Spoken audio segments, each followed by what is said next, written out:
let's just go ahead and kick it in gear. I know you're a graphic designer, so that's awesome. So what's the main work Yes. that you do?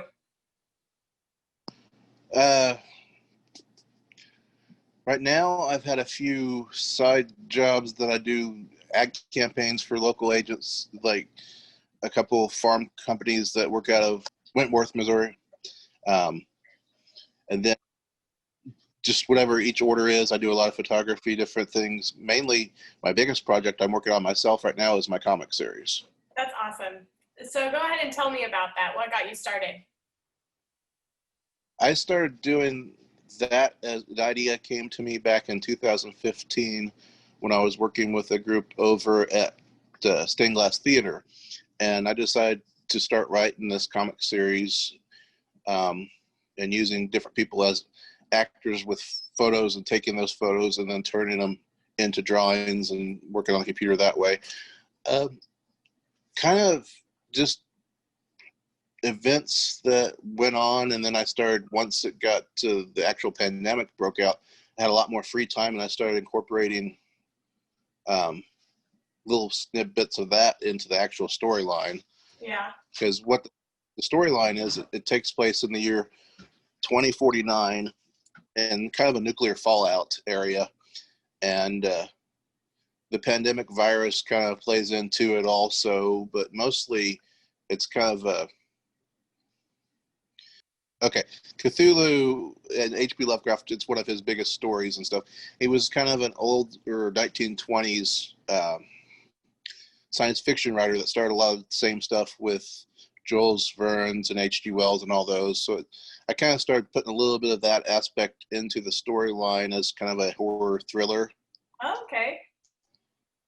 It's kind of like the survival of the nation and trying to get a cure for what I call the Demi-13 virus, which is the mutated version of COVID-19.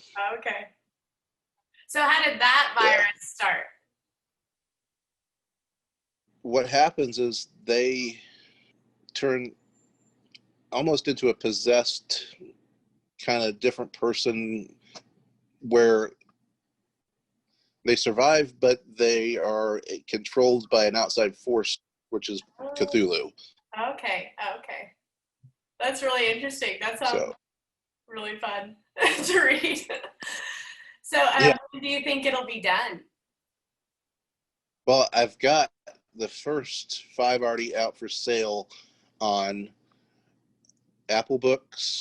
I think the first 4 on Kindle has the first 5, and I believe Google has the first 5 or 4. Issue 6, I've got a lot more of actors that are posing in the scenes with me.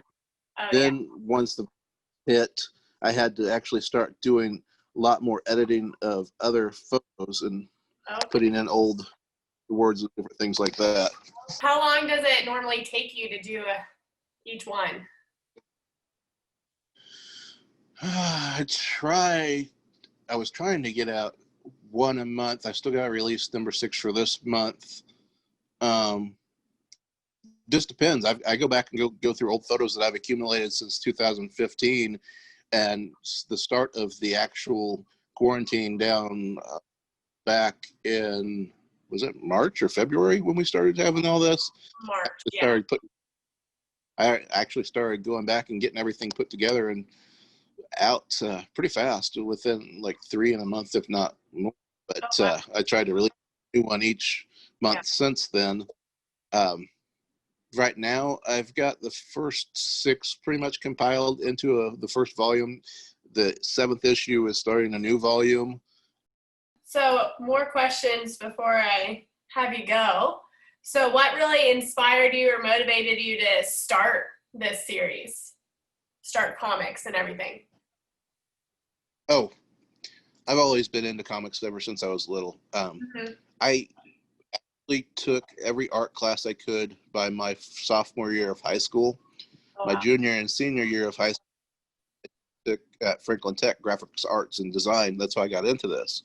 Once the tornado and everything hit, Brooke was already teaching art at Martin Luther, and she got a local grant from Spiva Central for the Arts. And one of the guys that came to present it to her was a longtime friend of mine that actually worked on previous projects in the past, Jorge Levea.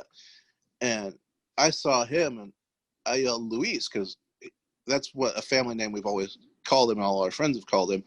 And he looked at me and goes, Dusty, why aren't you doing any art anymore? I got chewed up one side and the other. I didn't think about it. And honestly, I was still producing tons of different stuff just out of hobby for myself, but not putting it out there. Yeah. Because I started Moral Strains while I was still working in it back in 2011, just for fun, and working on art projects for different organizations like Joplin Paranormal Research and different things like that.